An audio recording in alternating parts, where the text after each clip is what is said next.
Hello, friends, and welcome to the most glorious of events, the Movie Mavericks podcast. This outstanding program is hosted by two fine gentlemen, Jason and Trevor. Now make it so. MovieMavericks.com.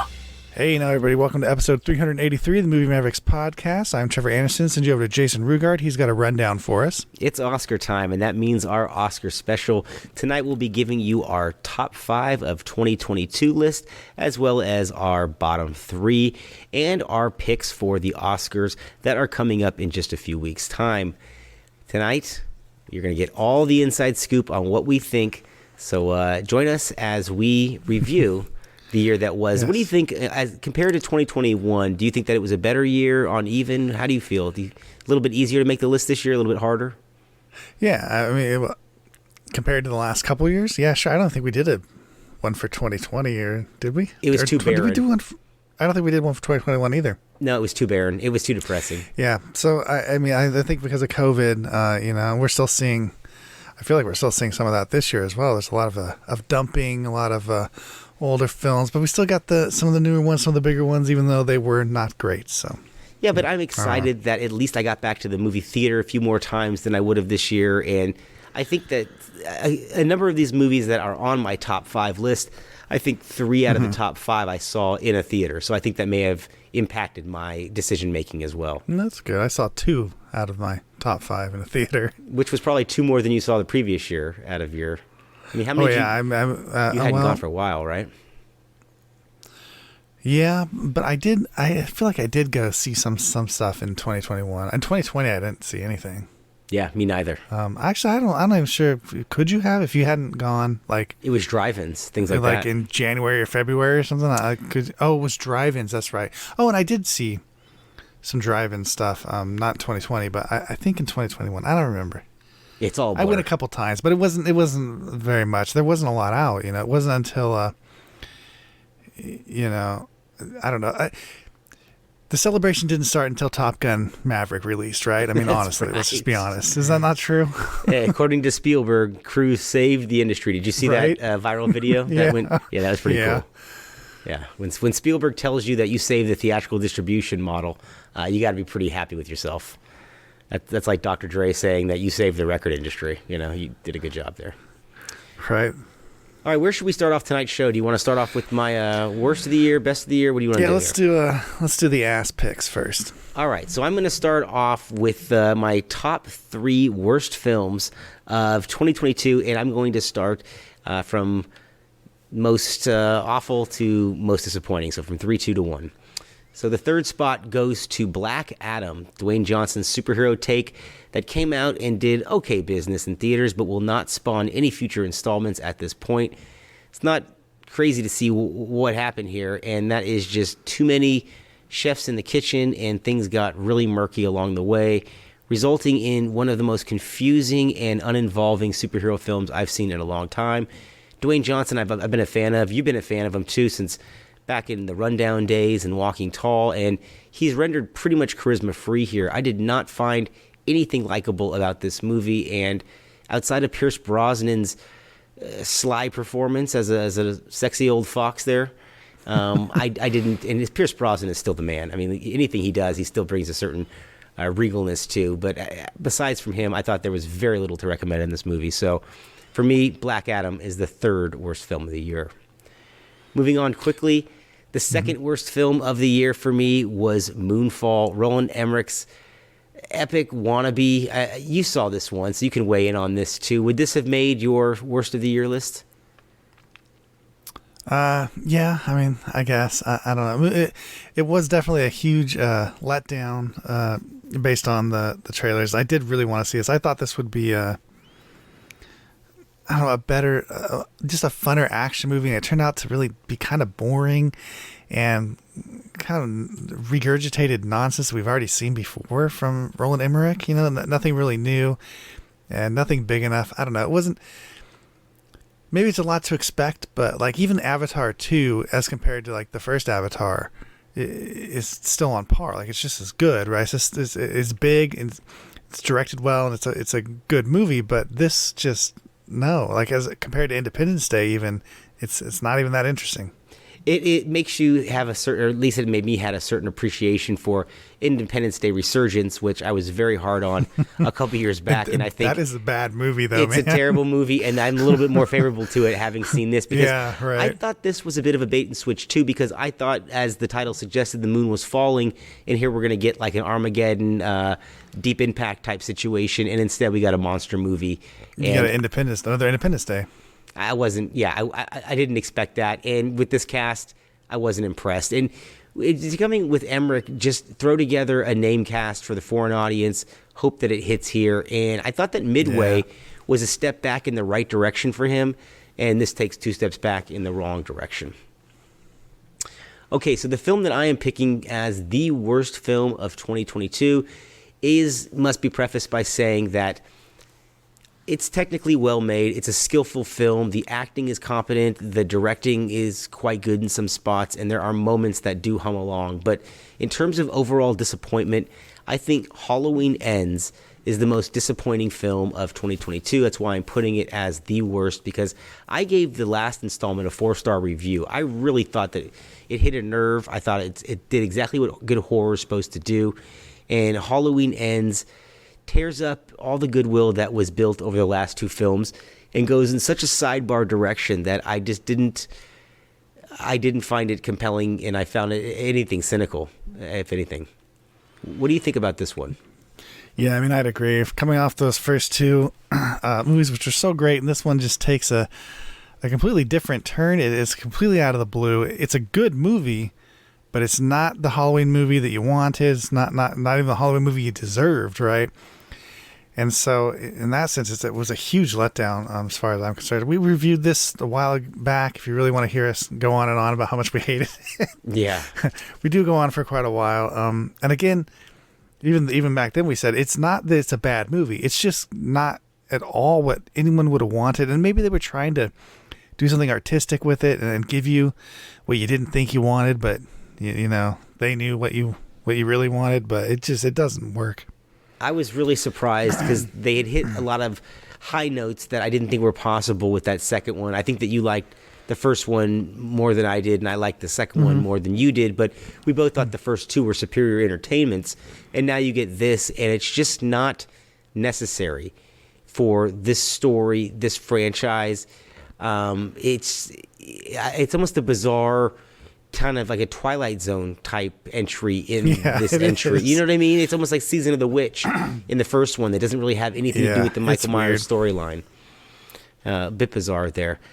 But hey, let's get on to greener pastures. Let's talk about the best films of 2022, because this is something that I'm very curious. We haven't talked about this off air, and I'm curious what made your top 5, because our tastes are very similar very often. I have some weird shit on here, man. And often our taste is very dissimilar. So I know. Should we let's go both 5, do 4, our 3, 2, honorable 1. mentions? Do you want to do our honorable mentions first? Yeah. Just real quick. You Fly know through what? them. I want to throw in another category on the honorable mention, because I had a few that I got snuck in, and that's called guilty pleasure.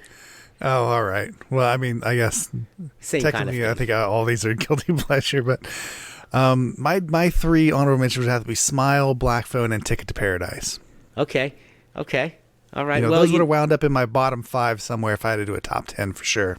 And what's funny is that in my honorable mentions that I have is Ticket to Paradise. So we both have that on there. Black Phone. Yeah. And Bullet Train, which I quite enjoyed as well. So I found those to be. And now on my guilty pleasure, I snuck 2 more in because there are 2 films that I have a sneaky affection for and I cannot defend on any level. One is Uncharted. Did you see this?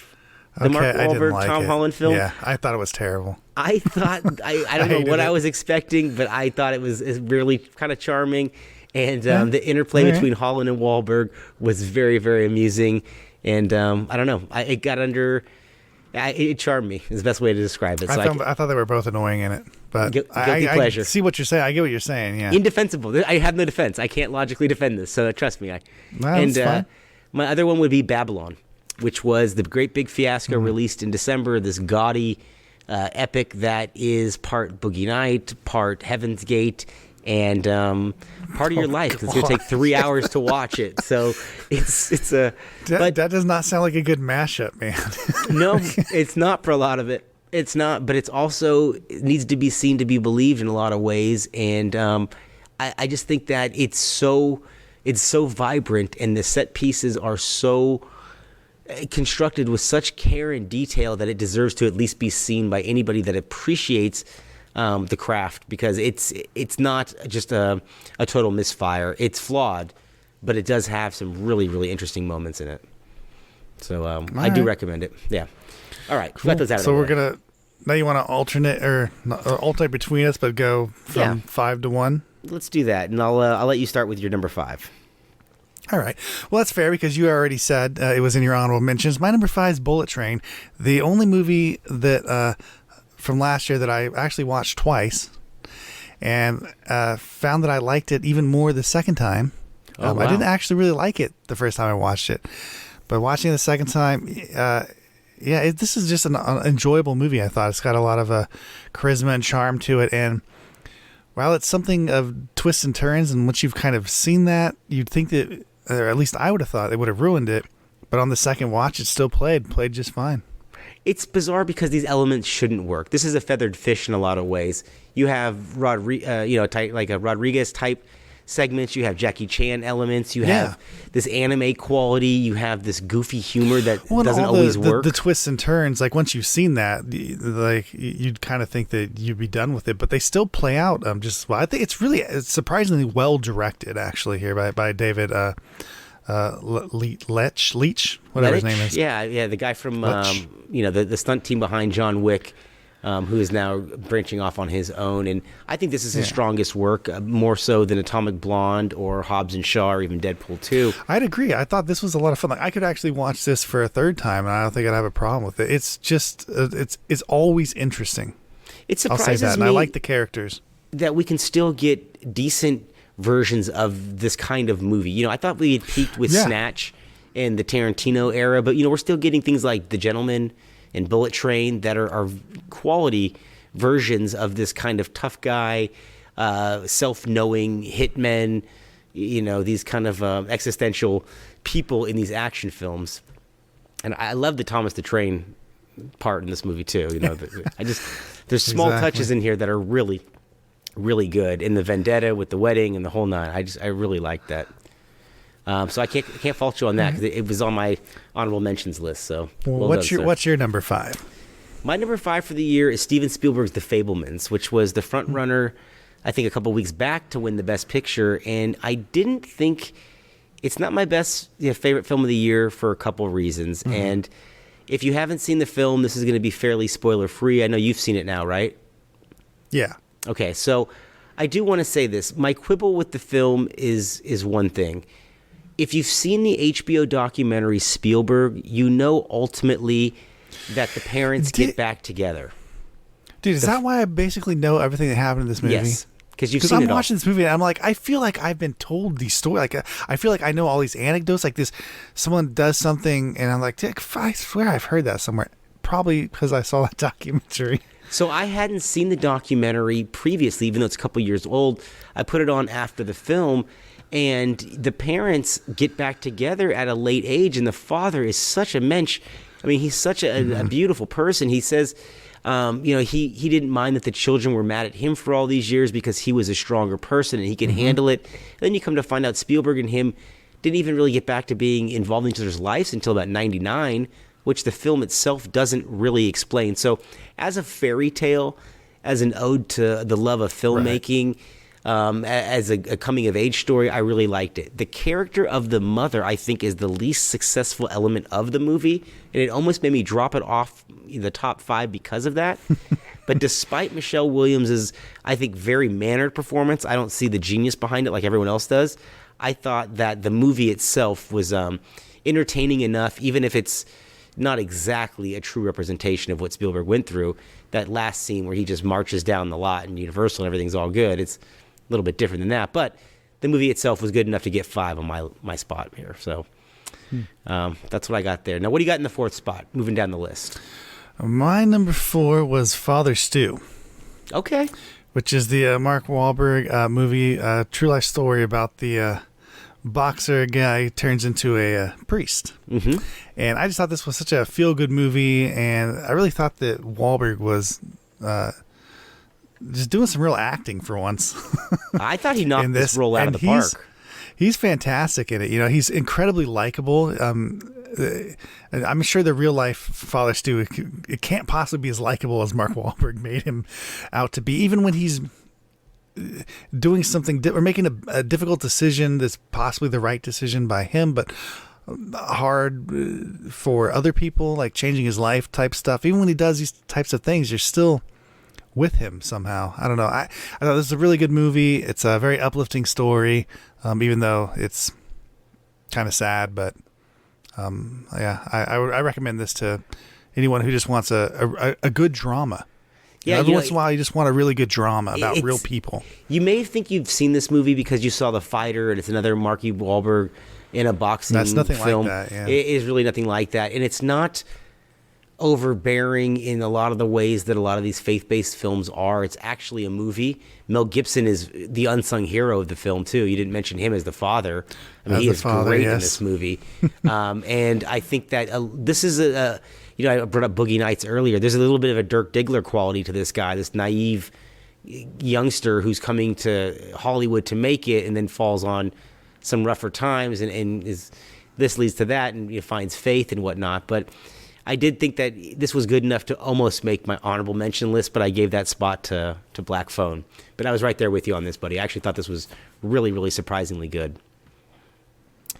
Okay, my 4th spot is a film that we haven't talked about a lot of these movies that we're going to talk about, I think, tonight. So this will be news to Trevor. We talk a little bit about them. Do what we do. We do, all but right. Some of these might be surprises to you that I have seen these and that they've made my list. But well, my number 3 will be a surprise as well. So. All right. So number 4 for me is The Northman, Robert Eggers' film starring Alexander Skarsgård that came out earlier this year.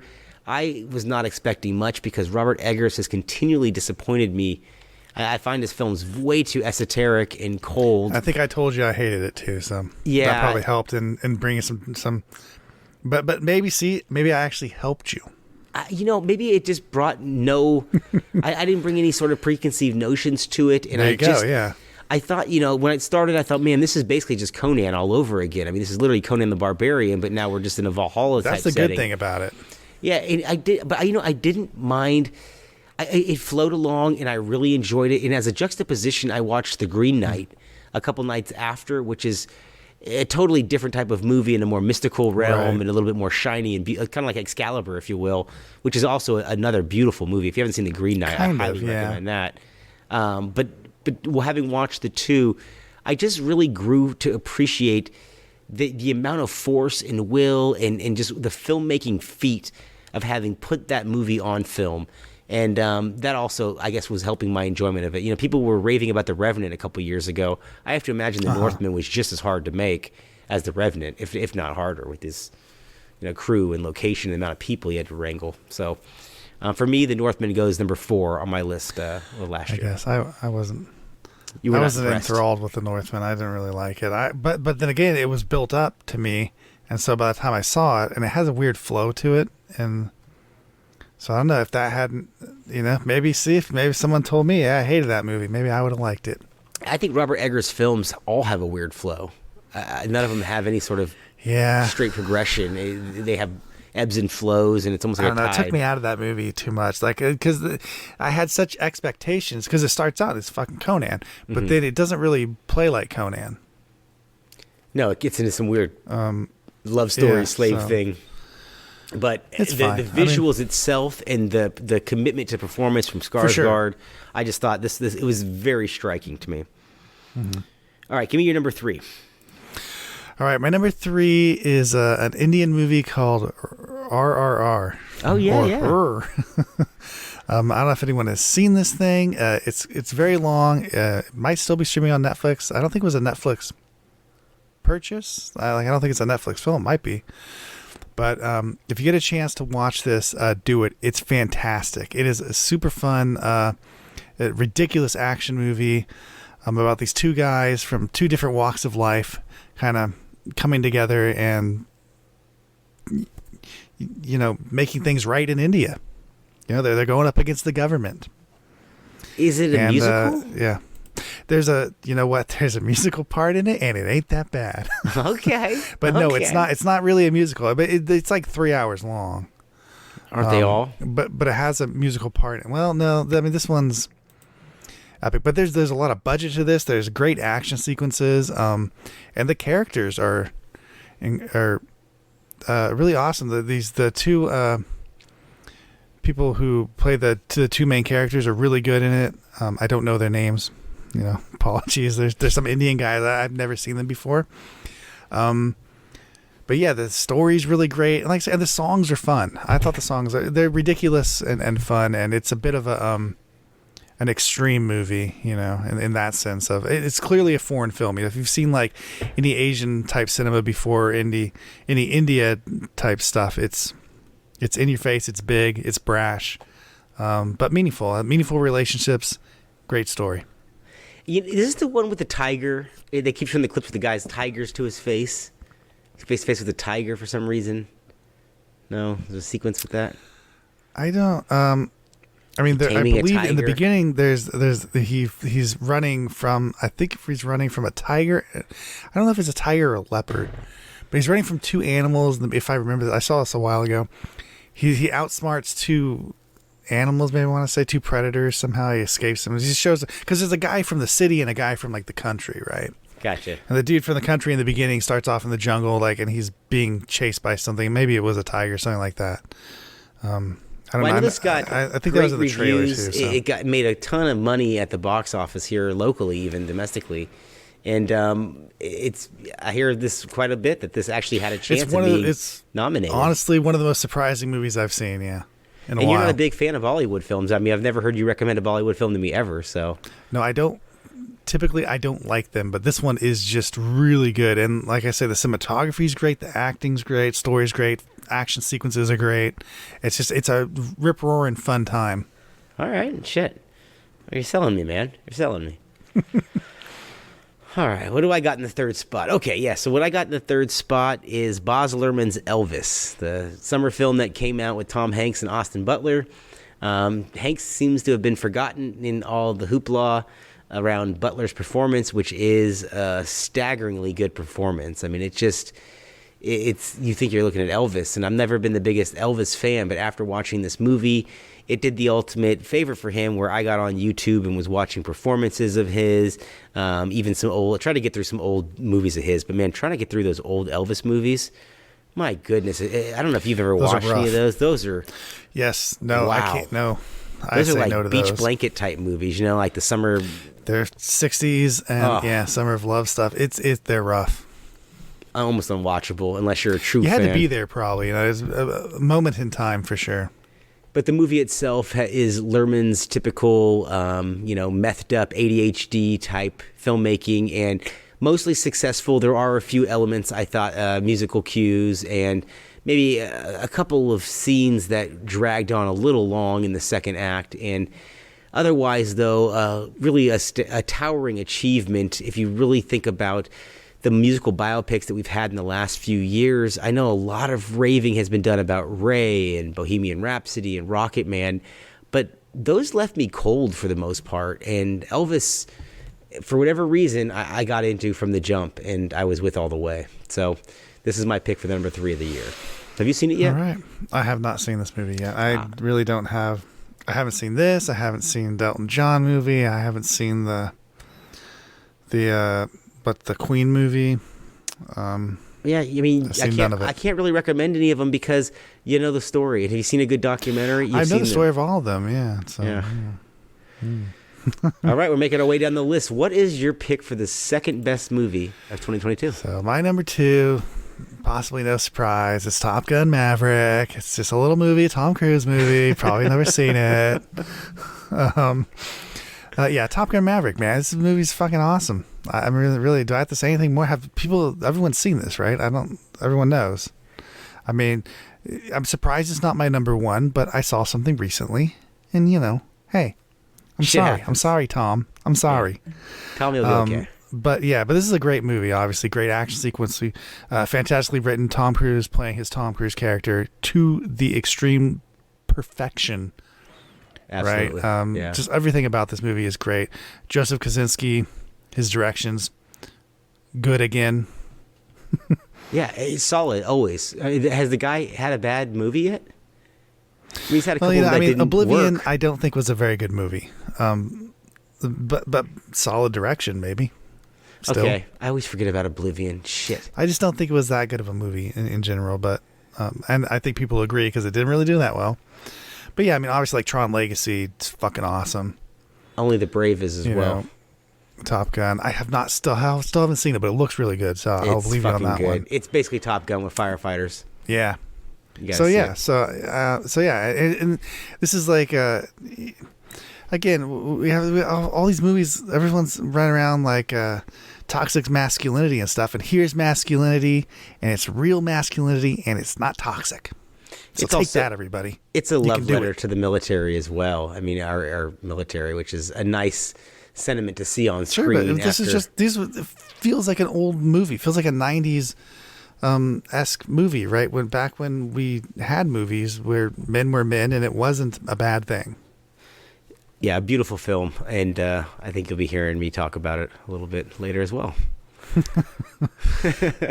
right, what's your number 2? My number 2 is The Unbearable Weight of Massive Talent. Interesting. Wow, that is number 2 for you. I couldn't have enjoyed this movie more. This was my second favorite time at the movies last year. I saw this in a theater, and just I don't know. I've always been a Nicolas Cage fan. I think you are too, and I think most people are to some degree. But it's like, what's your tolerance? It's like hot sauce. How much of this shit can you take? You know what I mean? Like, what's your level of tolerance of Nicolas Cage? Well, yeah, I mean, you definitely feel strung out if you watch a Nicolas Cage marathon. You can't do more than 2 in a row, or it's like fighting in war more than 30 days. You'll go insane, you know. And so the thing is, with Nicolas Cage, sometimes a little is better. And with this, I thought he peppered this role with just the right amount of cageisms, with his odd sensibility, and honestly his comedic timing, because he is good in this role. The sequence where they're on LSD and they think they're being chased, I think is one of the funnier things I saw all of last year in any film. So I really appreciated that, and just the spirit of this movie and the meta-ness of it. I thought that, you know, if somebody had done this along the lines of Charlie Kaufman, then they'd be talking about Oscars for this. But because Kaufman wasn't behind it, and you have a filmmaking team that's maybe not of that level, it didn't get really any recognition. I mean, not even a Golden Globe nomination, which I thought would have been for the comedy musical section, something, a bone for Cage, I mean, something, but nothing.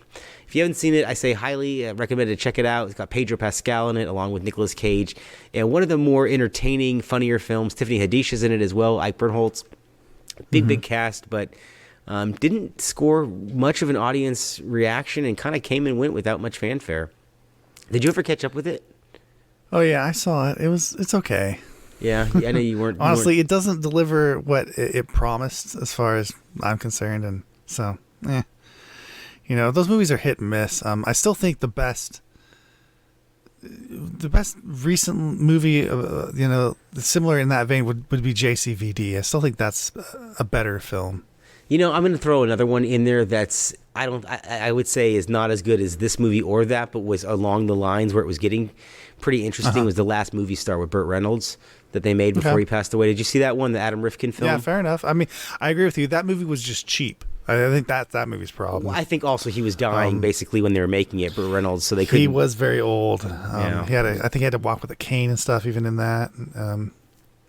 But yeah, that one was good. You're right about that. But that's definitely a direct-to-video movie, I would say, or a lesser film. It wasn't very cinematic. JCVD, though, should not be overlooked. That's a fantastic meta film with Jean-Claude Van Damme playing himself and giving one of the best monologues of that decade by any actor. To be honest, I loved that monologue sequence. I think that went viral for a while, like in the early days of YouTube. It did, yeah. Early days of YouTube. All right, we're marching on here. What do you got in the top spot, my man? Let me hear what your top pick is. Well, look, I think you already know. I'm happy to say there's a third Darren Aronofsky movie that I actually like. What are the other two that you're fans of, first of all? What are the other two? Black Swan and Pie. Okay. And there's other ones that I like. I mean, Noah's fine, but whatever. The Wrestler is, No, whatever. it's overrated. The Fountain, I think, is terrible. Mother's terrible. Mother is the worst one. And Requiem for a Dream, I just never really got into it, but it's fine. I don't have anything bad to say about it. Yeah. So, but yeah, I'm talking about The Whale here, the new one. Yeah, I mean, on all levels, like this. Why is this not up for Best Picture? You know, this should win Best Picture. This should win Best Adapted Screenplay. This should win Best Actor for Brendan Fraser. He's phenomenal in this. Sadie Sink, his kid in this is really good. Hong Chow, I guess is maybe how you say. She's great. The Ty Simpkins kid. The cast is fantastic. The writing's good. It's weird because it's a play, and it's still a play. You can tell it's a play. But I don't mind it at all. It's shot Academy. Please, more 4x3 movies, please. The framing on this stuff is amazing. And it makes it so intimate. You know, I don't know. It's one of those great movies. It's definitely going to win Best Makeup. I mean, come on. The makeup in this is incredible, special effects. But the attention to detail in the apartment, in the way the movie is shot, and it's directed. You know, it's framed, it's blocked, and the whole thing takes place in just his apartment, pretty much, and a little bit just outside of it. And it's insane. But it's definitely an Aronofsky movie. You can tell there's the themes in this are multi-layered, and they run through the whole thing. So it's definitely right up his alley, and he does a great job with it. If you liked Black Swan, you're definitely going to like this. It's not nowhere. It's obviously all the weirdness is gone. There's no weirdness. It's just a straight drama, but all that layering of thematic greatness, it's all here. And yeah, just for Brendan Fraser's performance alone, watch this movie. I didn't realize it was all set in one location, so that's interesting. Yeah, so it's a play, and it feels like a play. You can tell. I would actually, this would be a play that if I went and saw this play, I would probably be blown away by it. It's really a great story. It's very cinematic. Like, I can't explain. I don't know. It's a movie that stuck with me for these past couple days as well. I keep thinking about, because there's so many themes and there's so many characters that have interactions that play on each other, and they're little things. There's nothing like huge. It's a little drama, but it's speaking to larger issues in people's personal lives. Interesting, because I don't want to give too much away from it, because I think people should experience it on their own. And people will. I mean, this is obviously going to, I think, find a wider audience when it's more readily available, because this didn't look like, at least for me, the kind of movie I would need to see on a big screen. As most I didn't think so either, but are. It was really good on the big screen. Oh, okay. But I remember when The Wrestler was out and everybody was proclaiming that to be the best thing of the year, and I agree. People still do like that movie like that, but I feel the same way. So maybe you'll feel the same way about this. Is that, I don't know, man. I thought this was filmmaking at its finest, and maybe I haven't seen fine filmmaking in so long, but this just blew everything else out of the. I mean, The Fabelmans fucking sucks compared to this, honestly. Wow. And The Fabelmans kind of sucked anyways, to be honest. But yeah, this is real filmmaking. There's heart and stuff in this.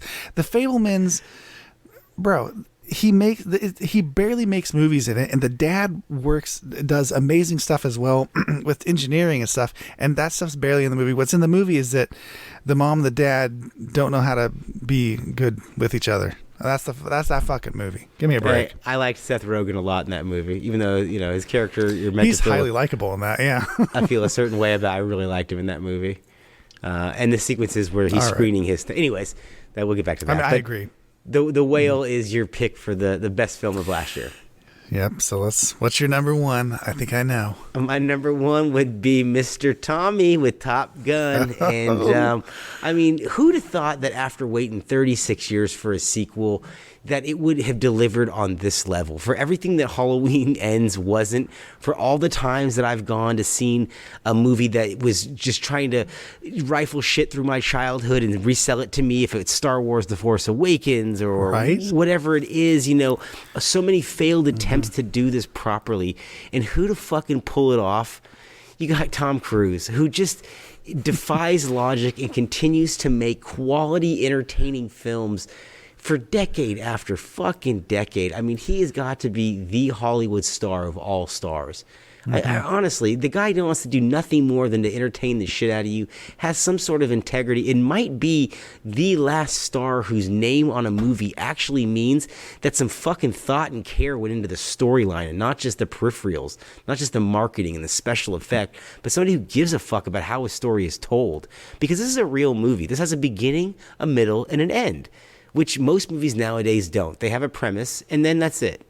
It's unbelievable how this thing glides itself to a conclusion. And you went over it beautifully, so I can't add much. But I will say a quote I heard from Quentin Tarantino, who referred to this as the last great Tony Scott film, as if Tony Scott came back and gave us one last film, and it really is.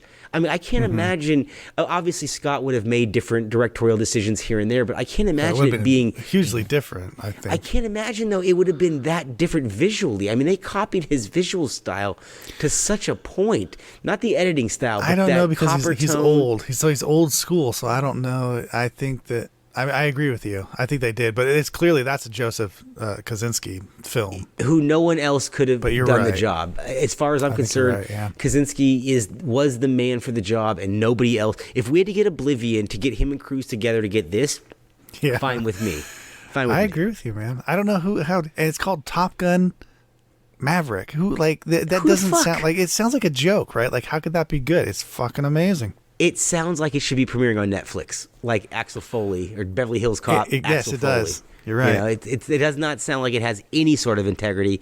And from the moment the movie opens, you know that loving care has been given to every frame, and that the thought is behind everything, and that logic and character motivation is everything in this movie, and not just the flying scenes. I agree. Yeah, we need more filmmakers and less IP. They're pushing like this isn't a trilogy. No, not at all. How could that be though? What do you mean? How could this not be a trilogy? It's just a sequel. That's insane. But will we get more Top Guns? Who knows? Who cares? Don't worry about it.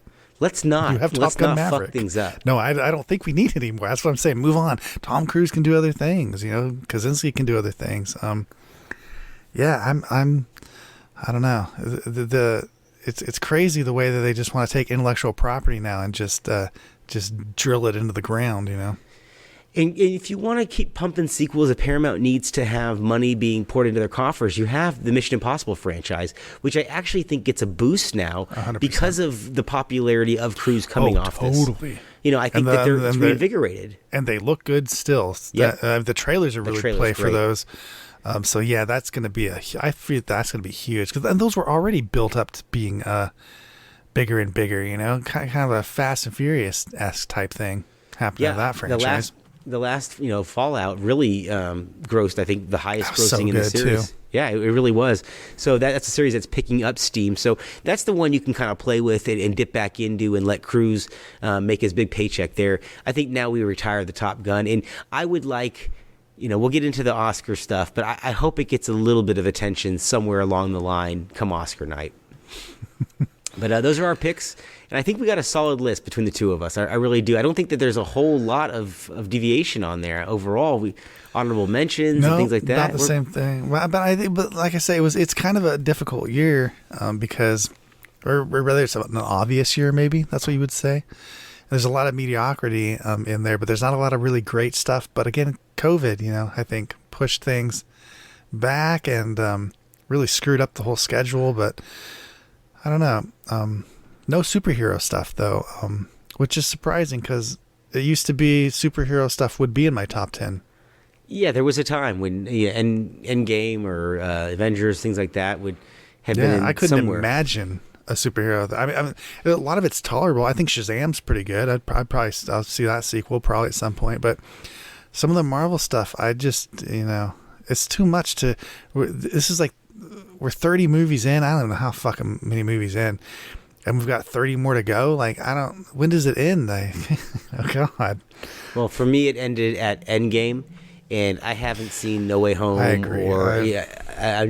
I've seen Black I mean, Widow. that one's actually good, but yeah, I don't I'm blame sure it you. is. I wouldn't They're watch all them either. technically good, and at times I'm in the mood for it, and I could watch it. But The Eternals was so mystifying to Yeah. me that I thought I hadn't studied for my Well, test. I just can't wait to see how bad the Marvel is. But I agree with you. Like the Spider-Man movies, I own the Spider-Man movies. What I consider the Spider-Man movies, there's 5 of them.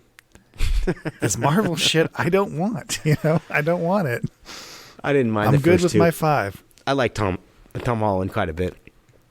I don't mind those, but I like him too. I don't mind. I'm not going to own him. I'm not going to watch him. I'm not going to do this whole Marvel Cinematic Universe thing. I'm out. I'm not doing it anymore. The overlooked Spider-Man film out of all the ones they've ever made is the 2014 Amazing Spider-Man sequel with Jamie Foxx as Electro. I mean, I agree with you. I love that movie a lot. But all those Spider-Mans, the Tobey Maguire ones and the Garfield, what's his name, the Andrew Garfield ones, are standalone movies. I mean, this is the problem with Cinematic Universe. If I want to watch these new Spider-Man movies, they play into a whole fucking 30 other fucking movies. Ain't nobody got time for that. I'm not watching 30 other movies. Well, am I going to watch this and start halfway in between some other universe, like shit's going on and stuff? No, thank you. I don't want to do this anymore. I want standalone movies. I want movies that are movies. Make me one. If that one's good, make me another one. Right. Yeah. That's what I want. I want to go back to that. Yeah, and even if it has a tenuous connection to the previous installment, that's okay too. It doesn't have to fucking follow every beat. And have no to, shit. No, are you kidding? Everyone's always like, oh, but Blade was the first Marvel. You're like, yeah, you're right. And then Blade 2 fucking kicks shit out of Blade 1. It's awesome. It has nothing to fucking do with any Blade. Exactly. And you wouldn't even, in fact, if you want to see a Blade movie, just watch Blade 2. Don't watch do yourself a favor. Yeah. Well, the first one's not bad, but Blade 2 is the fucking Blade movie. It's the Blade movie, yeah. Okay, let's talk about a couple categories, some major categories in this Oscar race that has been all over the map. I mean, just recently, I think the SAG Awards had Everywhere, Everything, All at Once named as Best Picture, and a couple days before that, it was All Quiet on the Western Front at the DGA Awards. So there's really no clear front runner going into this race for the major categories. And I figured we would do, I don't know, where do you want to start here? Do you want to start on the low and go high, or do you want to start from the Best Picture and work our way down? Sure, let's go low to high. And on a high. Okay, let me... Well, not really, but Okay, just bear with me here. Let me pull up my list here so I can... We'll see what you consider to be the lowest. How about that?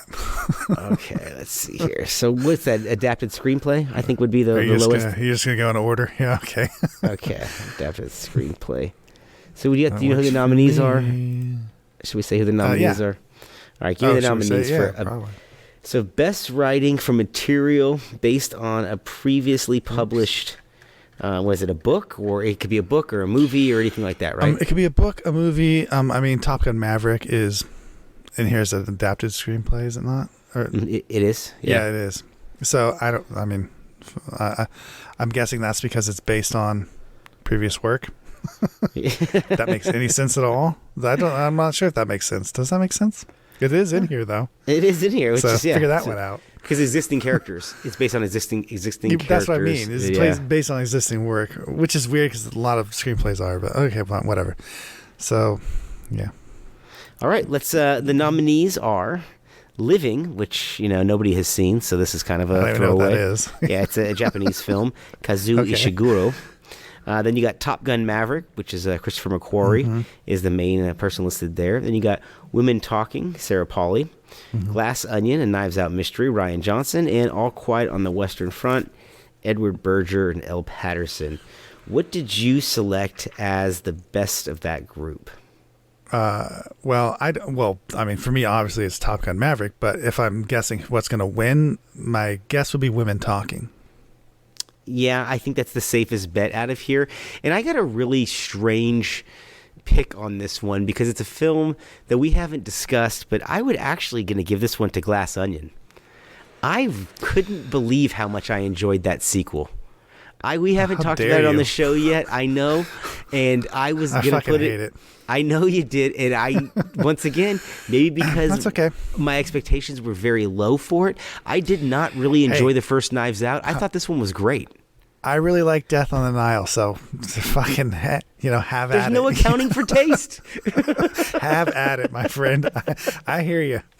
But I think that I obviously I would love to see Top Gun get as many Oscars in every category it could possibly get. But I do think that Women Talking is probably the safe bet here, if not All Quiet on the Western Front, if they're trying to give something to that film, which looks like it could be. I would highly. Case. I would highly bet Women Talking on this one. I think that's almost a lock for this. It might be the only category that wins in. Yeah, yeah. Okay. So I do original screenplay. Yeah. Do you know what the nominees are there? You have them? Sure. We got Banshees of Inisherin, which I haven't seen, but you've seen. You said it was good. Mm-hmm. Everything, Everywhere, All at Once. The Fabelmans. That Tar. I don't know how to say it. Mm-hmm. And Triangle of Sadness. What the fuck is Triangle of Sadness? Triangle of Sadness is about a bunch of people on a cruise. It's that Swedish film, I want to say.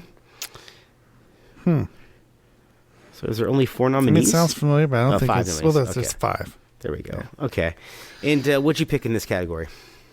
Well, I think Everything Everywhere All at Once I think will win this. But I don't know. The only other thing I've seen is The Fabelmans. So I don't know. Is Banshees of Inisherin better than The Fabelmans? I think that it wins this category. That's my pick for you this. think Banshees of Inisherin? I was surprised at how much that film grew on me over time, and I didn't realize, it's set against the backdrop of a civil war going on in Ireland, and it's about 2 men falling out. And there's a lot of metaphors, about civil wars. And Martin McDonagh is just such a damn good writer, and without making things, he's a minimalist writer in a lot of ways. And the performers carry a lot of the weight, but a majority of this is on the page, and they're doing very little in terms of verbal trickery. But it's just, like I said, it's so simple. His scripts. Have you seen In Bruges? Did you ever watch In Bruges? You're telling me, and I didn't like it, but you're telling me I should see this. If you have any affection for these lead actors, which I like them both, particularly I know, Farrell. and I do, but I didn't like in Bruges or whatever. I didn't like that movie, but this is darker. This isn't. I was going to say this isn't the same thing. To be fair, no. And there is a nice supporting turn by Barry Keogh, the kid from the Batman film last year, who plays this young village kind of ne'er-do-well kind of moron. Dullard, if anything, and who's ultimately always horny. I thought it was a good little movie that took some unexpected turns. Now, I want to briefly mention that on this list are 2 films that are nominated for Best Picture: Everywhere, Everything, All at Once, and Tar. And I could not stand either of these films. Literally, could not stand these movies. Yes, but that plays into why I think Everything Everywhere All at Once is going to win this, because it's kind of a darling when it comes to that classic, like I hated Weinstein, but it's kind of that classic Weinstein. Dude, that's a short weirdness, film like stretched to the breaking point, as far as I'm concerned. That was a concept stretched to the breaking point, and I agree, then some. But I think people who vote for the Oscars are going to like that kind of crap. I think it's got a better than average chance of winning. And if not, I think Martin McDonagh is going to take it home that night. Although Todd Field's Tar is an extremely literate script, but it's so, I hate to use the word once again, esoteric, and just it's not inviting at all. And the lead characters there's nothing about that script that I found intriguing, except for the fact I watched it and said somebody put a lot of research into this fucking thing. So I hope he gets some recognition for something. I like Todd Field as a performer, but this film was a complete waste of time. I couldn't get past. I had to watch it in fits and starts. Have you seen Tar? No, it's not. Oh, it's not for me. I have no interest. There's a sequence that goes on and on where she lectures an art class, a music class, and it reminded me of being in film school with you. and listening to fucking blowhard teachers go on and criticize your influences, but how could you know? You guys are just, it's like, it was so condescending. I couldn't fucking stand it. I couldn't fucking stand it. Yeah, I'm glad I'm not watching. I'm trying not to watch things that I know or that I have a relatively good chance of not liking. So there's too many other things to watch. Good call. Good call. Okay, let's move on to Best Actress. I'm going to give you the nominees here. Andrea Riseborough for To Leslie, a film that grossed $27,000 and caused a lot of controversy because nobody has seen the fucking thing. Michelle Williams, The Fableman, playing Steven Spielberg's mother. Cate Blanchett playing the lead in Tar. Ana de Armas for her performance as Marilyn Monroe in Blonde. And Michelle Yeoh for Everything Everywhere All at Once. What's your pick? My pick for this, and it's not because I think it's the best of the year, it's because... Well, what's your pick, and then what do you think is going to win? Okay. I'm not loving this group, to be honest with you. I'm not. But I will say Michelle Williams, I guess, did what she had to do to get that. The one that I thought should be on this list that isn't, that I would have voted for, is Margot Robbie for Babylon. She acted her fucking ass off in that movie and is asked to do things that are embarrassing and hard. And that's a tour de force, and it was overlooked. And I really think they're going to go with Michelle Yeoh here. For some reason, I feel like they're almost giving like a retrospective situation, and I think that Michelle Yeoh takes it home. I was going to say Cate Blanchett, but I think it's almost played out that she gets the Oscar at this point. I mean, you got to see. I want you to watch the first 5 to 10 minutes of Tar, and tell me if you think you know why it got nominated. Well, I know why I got nominated. I mean, she has a good chance at winning this award, as you just said. I mean, I'd put her in the lead, but Michelle Yeoh could very well take it as well. But I do think that Michelle Williams was really good in The Fabelmans. I kind of disagree with you a little bit on that. She did what she did. I thought she was really good. I think that character's dog shit. Yeah, I hate that character. I don't like the mom at all. She's great at it. But yeah, I don't think the idea was for me or to make the mom so unlikable, but they really did. She's the most unsympathetic character in that movie, and I didn't want to spend any more time with her. I mean, I agree with that. Damn near ruined the movie, but I thought Michelle Williams was great in the role. Fair enough. But all right. What do we got next? Actor? Once we got an actor here. Want me to do this? All right. Yeah, go ahead. We got Austin Butler for Elvis. Colin Farrell for Banshees of Inisherin. Brendan Fraser for The Whale. Paul Mescal for Aftersun. I don't know what that is. And Bill Nighy for Living, which we just learned what that is. What's Aftersun? I'm not sure what that is either. I think that's another little indie darling. That's all right. Don't know what that is. There you go. Yeah, we're really well researched on this show. There you go. But hey, this is what most of America's going to be saying too when these nominations are read. What the fuck is that guy? That's what it happens all the time for the Oscars. Whenever I'm watching them, people come out, what the fuck is that movie? All right, there's always a token nomination somewhere. Yeah, don't worry about it. The nomination is the win in that case. Yeah. I mean, I want and think Brendan Fraser is going to win this, but I think Austin Butler is going to give a run for his money as far as votes go. Yeah, I think that it's really a race between those two. I think that Austin Butler looks like he's got the best chance, and I do think, I haven't seen The Whale, but from the performances I saw on this list, Austin Butler did the hardest job. And that was to play somebody that we're very, very familiar with. And I know that if he doesn't get it... you should see The Whale then if you want to talk about the hardest job. I was going to say, if he doesn't get it, I would imagine it goes to Fraser. Farrell is very, very good in his role, but it's not a flashy role by any means, so I don't think it has the juice to go that far. I think, once again, for the rest of these people, Farrell, Nye, and Mescal, that the nomination is the win for them. Because those all have to be small roles. I mean, I can't imagine these are... I mean, I would agree, yeah. Yeah. Okay, let's do director. You want to do director? We'll slip in director and best picture. Is that okay? Yeah. All right. That's what we were doing anyways. Oh, well, fuck. All right. Well, then I'm not deviating from the plan. Those are the last two, right? Yeah. Let's see here. So the big one of the night here. So we got I'll do the nominations here. We got Martin McDonough, who also wrote The Banshees of Inisherin. Todd Field for Tar. Ruben Ostlund for The Triangle of Sadness. Daniel Kwan and Daniel Scheinert for Everything Everywhere All at Once. And Mr. Steven Spielberg for The Fabelmans. I don't know if there is a clear frontrunner in this category. Well, I think Scheinert and Kwan just edge out Spielberg a little bit, but Spielberg could take it. But I think it's between those two, really. I think, I mean, if I'm looking at this list, because I think the best directing job of the year goes to Joseph Kosinski. I can't say the guy's name, for Top Gun. The amount of... Sure. And I mean, I'd say Aronofsky for The Whale. Okay, there you go. But I mean, so we don't even think that the best filmmakers are on I'm not this even list. in this category. Yeah, I'm not even here. But I would just say, based on votes, on what I think people would vote for, I mean, Spielberg's always a darling, and this is a movie that I think Hollywood loves. It's a movie about Hollywood, but so is Everything Everywhere All at Once, so to speak. And that's kind of a darling as well, so I don't know. I think Spielberg gets his Oscar for the first time since 1998. They might as well just vote for him because he's Spielberg. Yeah, and these other two guys, I don't think that this film is that well directed. In fact, I think it's the opposite of well directed. I think it's chaotic. Either. Yeah.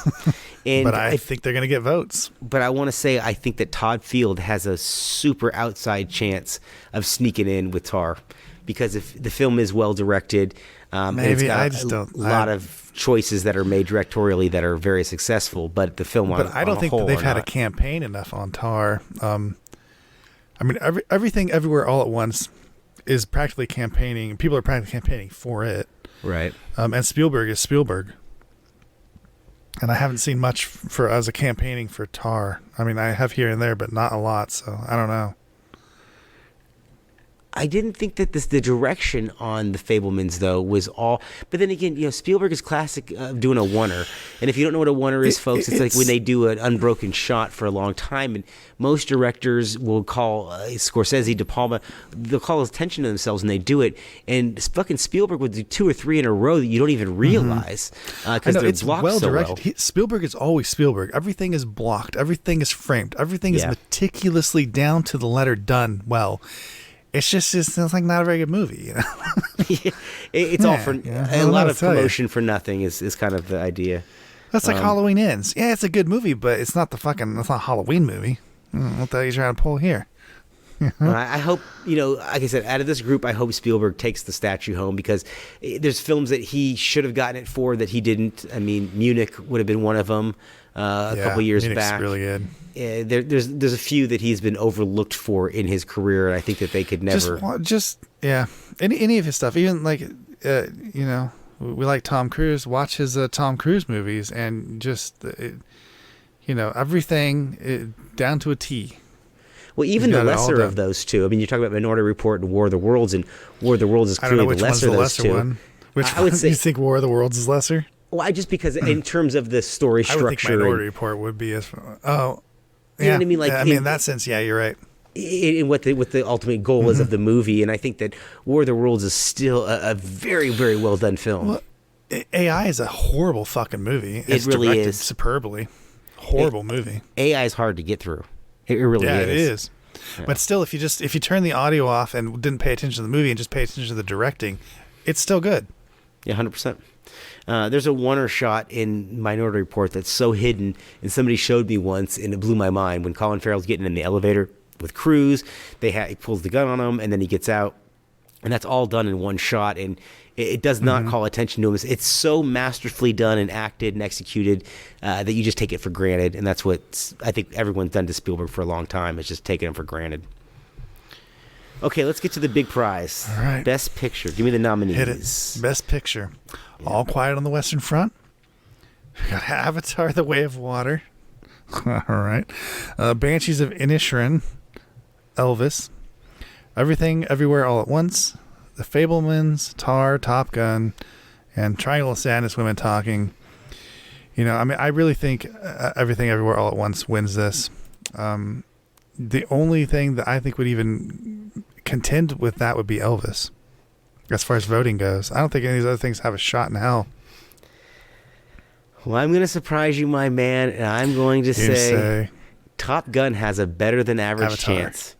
I don't think it does. You really think it does? I really don't. I think since everybody can vote, every branch can vote on this, I think that there's going to be enough crossover from all the crafts areas and all that, in that there has got to be, I think, some sort of I don't know, a happiness that the people hate Cruise. That this is going to be the litmus test, I guess, of his popularity in Hollywood. And there's just an artistry that that gets. I don't want to say it's not artistry, but you look at like Everything Everywhere All at Once, and you can understand that up against Top Gun. Which one's more artistic? And so which one would the Hollywood people like more? Even though I disagree with that mindset, but it feels like if I look back at past voting over the past 10 years, that's how they vote. Yeah, it's just seemed the most artistic and the most fancy, and this is the best representation of where the industry is this year. If you are going by that metric, then Top Gun is a Herculean feat of editing, sound design, all that. I mean, it really. I honestly, I keep thinking more and more about it, that there is this really outside chance that they could sneak in and get enough votes to offset this.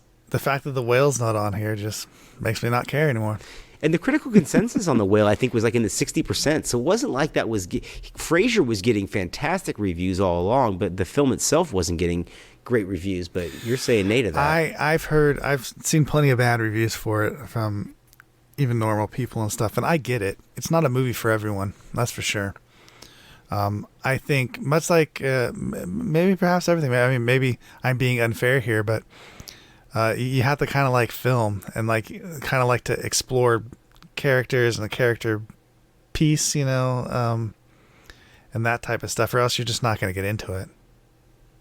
Yeah, I'm really curious to see it now. I mean, you texted me the other night and said that it was your new front runner for the best of the year, and that blew me away. I was not expecting that. And you've always been a Brendan Fraser guy, though. So I've always liked Fraser, right? He's the only guy that's played a Trevor that's actually a good guy. I'm the main lead, and it's Trevor Anderson. It's me. It's my movie. It's the story of my life. Was that Dudley Do-Right? Which one was that? Yeah. It's George of the Jungle. Journey to the Center of the Earth. He plays Trevor Anderson. Otherwise, hey, we just watched it. You saw Operation Cobra. Yeah. What's Trevor like in that movie? He's the bad guy. Yeah, he's an asshole. He's always the bad guy. Trevor shows up in movies, and you're like, and finally, it'll be like, oh, Trevor's a good guy in this movie. He's actually good and he's nice. No, he's not. It's a trick. He's a douche. It'll be revealed later on. Trevor for trickery. Trevor's never the good guy. Except in Journey to the Center of the Earth, starring Brendan Fraser and my life story. I think you have the title for your autobiography, Trevor's Never the Good Guy. It's true. And when Trevor is the good guy, just wait. It'll be revealed later on. Trevor's actually not a good guy. Just like in the movie we just watched, actually. So that's exactly what happened. We have a new Movie Maverick rule. Rule 121, Trevor is always the bad guy. Always. Don't be fooled. Guy. If he shows up and you're like, Trevor looks pretty good in this. He's a stand-up guy. No, he's not. He's an asshole. Trevor's a douche. Well, I think we made some pretty solid selections and predictions on tonight's show. I'm pretty happy with the way this went, and I'm glad to see that we're not too far off here. And I think the only groan-inducing thing I said all night for you was including Glass Onion in my list of what I think is going to win Best Adapted Screenplay. And we'll talk about that on our next regular episode, which will be coming next week after you guys, where we'll get back and we'll be talking about some films, amongst them, obviously, Glass Onion, because it sounds like Trevor and I have some rehashing to do here, and Clerks 3, amongst a slew of others. So I want to thank you guys for joining us on tonight's show.